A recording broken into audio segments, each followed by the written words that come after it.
Oklahoma State University, Oklahoma City provides a dynamic 6-week summer session on their campus. I'll tell you, it's an educational jumpstart. And here to talk about it is Francie Moss, who's the director of Upward Bound. And Francie, why don't you just lead in and take us on a journey through this 6-week program? Okay, I'll do that. Well, Upward Bound was started in 1964. It was the war against poverty. And so it's been around for years and years. It's funded at the federal level through the Department of Education.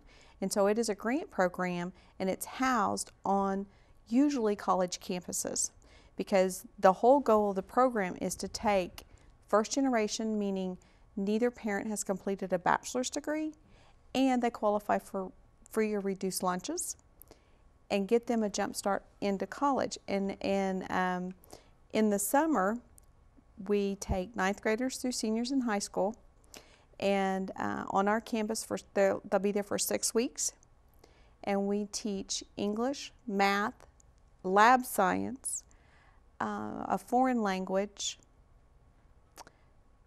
We will also have usually a book that we read as a group, and so we'll incorporate book discussions in that. We have student government, student court, and this year as a fun class we're going to do hip hop.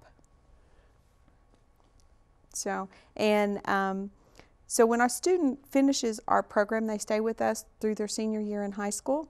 Once they graduate, then we also provide them with 6 college credit hours the summer after they graduate at the host campus, which would be OSU OKC for us.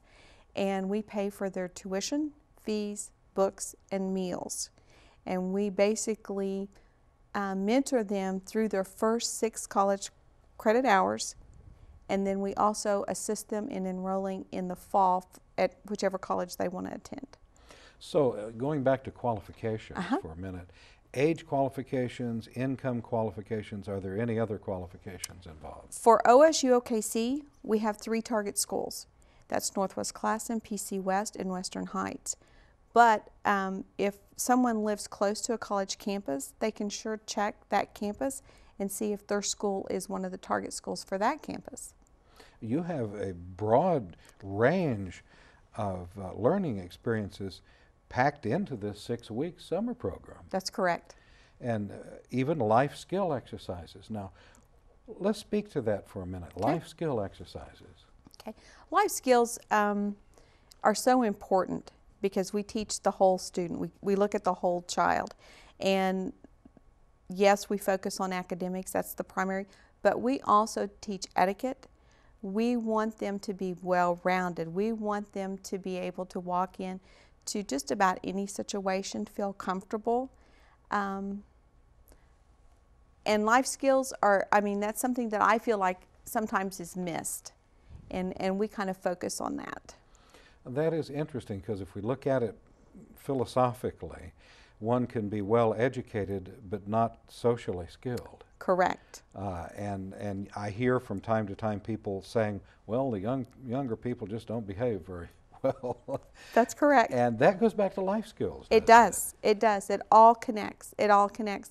I have, for our program, we have 68 students. And I can tell you, I could take all 68 of those teenagers anywhere I wanted to go by myself, and you would never hear a complaint from anybody around. So what is the evolution that happens during those 6 weeks? Because I can't see you getting day 1, 68 or 60 angels necessarily. No, you don't necessarily get angels, but you see them grow as a freshman, and you see the older students mentoring the younger students. The students themselves have very high standards, and this is what we do in Upward Bound. This is their program. This is their accomplishments, and I let them own it. And when we have a banquet at the end of the year celebrating everything we've accomplished in the summer, it's their banquet. That is so interesting. When I was teaching at OSU OKC, and I wrote a textbook on organizational change.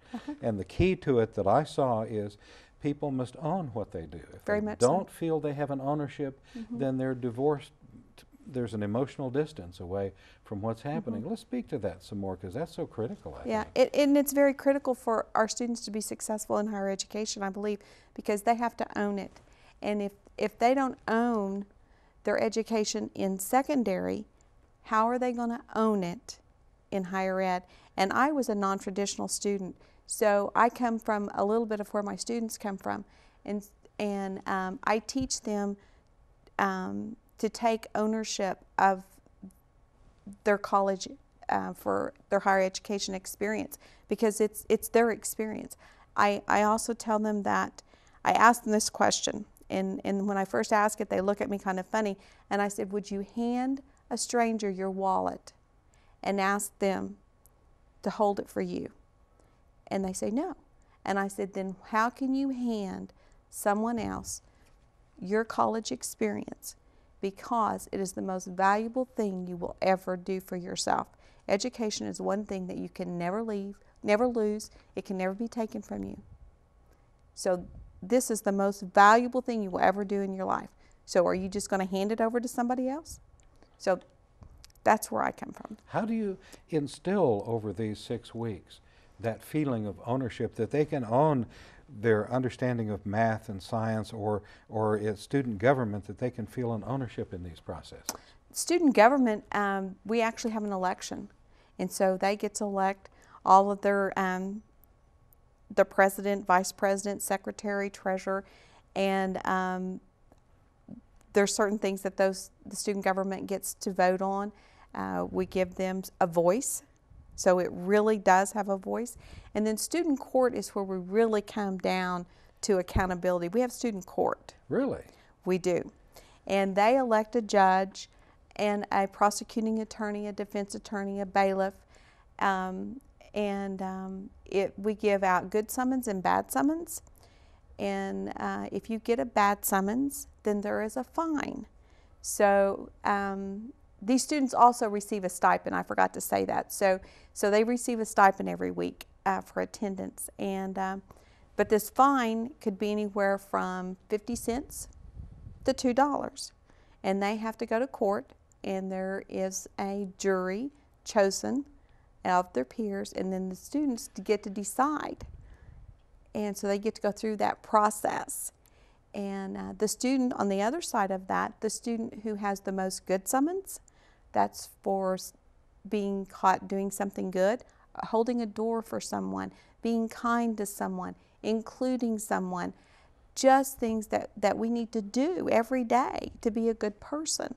The one who gets the most good summons, they get all the fine money. So we really have a competition. Nobody wants to go to court, and they all want the fine money. And it's all controlled by that group of students. By that group of students. I don't have anything to do with it. That is so outstanding. Let's get introspective for a minute. You're talking about career assessments. You're helping them look at who they are. Correct. As an individual, and saying, what do I want to be? What do I want to become? Let's talk about that. We do, part of our summer program also is we do careers. And so we actually actively look at careers. We write resumes. And we ask them, the question that I ask is, if you didn't have to worry about money, what would you do every day? Oh, you're right, being sneaky. You're getting right to the soul of the situation right there. That's right. And I reassure them that at the age of 13 or 19, we really don't have to know what we're going to be the rest of our lives. We just need to know the area that we're interested in. And so then we start looking that way. As you deal with career assessments, do you integrate into this personality profiles, ways that the students may, their propensity to be an introvert, an extrovert, all those things that will deal with where they're going to be most comfortable? We do. All right. We do. We do. We look at the whole person. We look at the whole person because that's so important. I don't know how we accomplish what we accomplish in a summer, but we do. We do. We accomplish it. And then, but you have to look too, we have them the academic year also, so we meet one Saturday a month during the academic year, and so we have contact. But the real meat of our program is the 6 Right. weeks in the summer. Right, but after that, you do stay in contact. We do. We do. Absolutely. We do. And it's a 4-year program. When a Mhm. student comes in as a freshman, our expectations are for them to stay with us until we get them through that first 6 college credit hours and enrolled in whatever college they want to Yes. go to Yes. in the fall. That's our expectations. But we not only work with those students, we embrace the family. So I may only have 68 students enrolled in my program because that's how many I can have, but I have all the family members and the extended family members. So we really touch a lot of people. You're looking at the whole integration of the people who are within that zone of those individuals in a very holistic way, and how they all Correct. interact, and you can't separate one from No. the other. No, no. And it's a whole. And you have to look at it as a whole, and you have to embrace it as a whole. And during orientations, whenever I do 2 orientations a year that I bring in the parents and the students, I want everybody hearing the same message. And I will invite at both orientations, I will invite anyone who's interested in going to college to see me, and I will make sure that they're in touch with people who can help them. So I open that door for anyone who's there. How many stories, well, not how many, but I imagine you have stories from students about how their life has changed Completely. during those weeks. That's correct. That's correct. I have one student that his dad is military, and he was the middle child of 7, and he was kind of bashful, very reserved, and Upward Bound was a safe place that he learned how to be a leader, and he found his voice. And he comes back and works with me in the summer. But when he came in, he didn't pick up his head, he didn't look at you. He was not vocal. He was very withdrawn. And you would not know that today, because today he's a leader at OSU Stillwater campus. And as part of that leadership infusion, the fact that he learned that he could be the owner of his life. Correct. Correct. And he could make a difference. And he does make a difference. And he could excel in a safe environment because everyone is valued. Now, what about the reactions of the parents after these weeks? They're so excited. When we have our awards banquet, everyone in our program, they're so great. They all win some type of awards. And those parents are so proud, and this may be the first time that they've seen their students excel and be a leader and stand up in front of groups, and it's an amazing experience. Mm-hmm. I sense that you're really in love with this program. I love this program. And how long have you been doing it? 8 years, but I've been in higher ed for 25. And of everything you've done, how does this rate as to being so exciting and fruitful? I am passionate about education, and this is just like the cherry on top of a sundae. This is about as good as you can get. I want to ask for another 15 minutes with you, but they're not going to give it to me, so we're going to have to wrap it up. Francie Moss, thank you so much, Director of Upward Bound at OSU OKC. Thank you. Thank you so much, and this is just part of the whole summer activity concept, and that is for children to have fun and own what they're doing educationally.